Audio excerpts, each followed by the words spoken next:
the Mission Lady.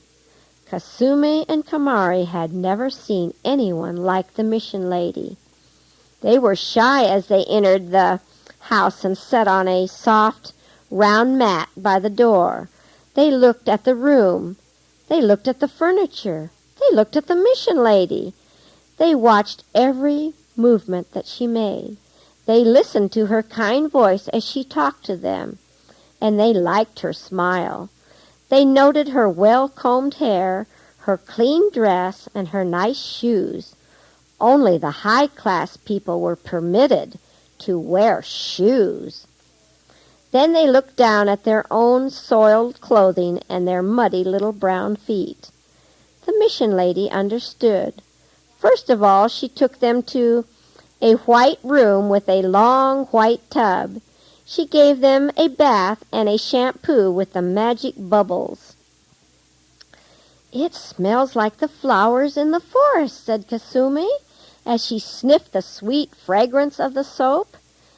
This was a new experience for the girls, for scented soaps were practically unknown in the land of the Savaras. They became so interested in the magic bubbles that floated on the surface of the water that they lost some of their shyness and laughed in glee as the soapy water cleansed their little brown bodies. From a big drawer in an adjoining room, the Mission Lady brought a clean wraparound garment for each one of the little girls to wear. Then she brushed the tangles out of their hair and led them to the big table in the mission home. It was like a fairyland in the Mission Lady's kitchen. There were so many things to see, and everything was so very, very clean. "I'm clean too," said Kamari. "It feels so good to smell so clean." The Mission Lady gave them each a bowl of rice and milk and some fruit juice to drink. While the girls ate their breakfast, the Mission Lady talked to them. She asked them questions so as to become better acquainted with them. Then she told them a story and sang a little song to them. Kasumi and Kamari were touched by the tenderness of that song. It was not like any of the songs that Mother sang.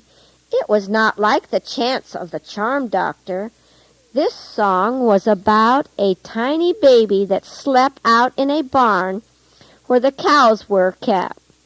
It was a pretty song. Kasumi and Kamari sat wide-eyed, listening to every word. "I like that," said Kasumi when the Mission Lady stopped singing. "Will you sing it again?" begged Kamari shyly. The Mission Lady came closer. She put her arms around the two little girls and sang the song again, slowly and softly. It seemed more like a prayer than a song. The words were very easy to understand. "I know a story, a wonderful story, story of Jesus and a story of love, story of God so loved the sinner that he sent his Son from heaven above. Wonderful story, story of Jesus, story of love. I love to tell the wonderful story, the story of Jesus' wonderful love. Jesus was born a babe in a manger, lived with the lowly, sinless was he, loving his mission, healing the stranger, yet he was slain on dark Calvary.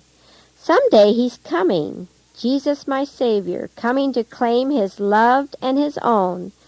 We will be watching, waiting his coming, coming to take us back to his home."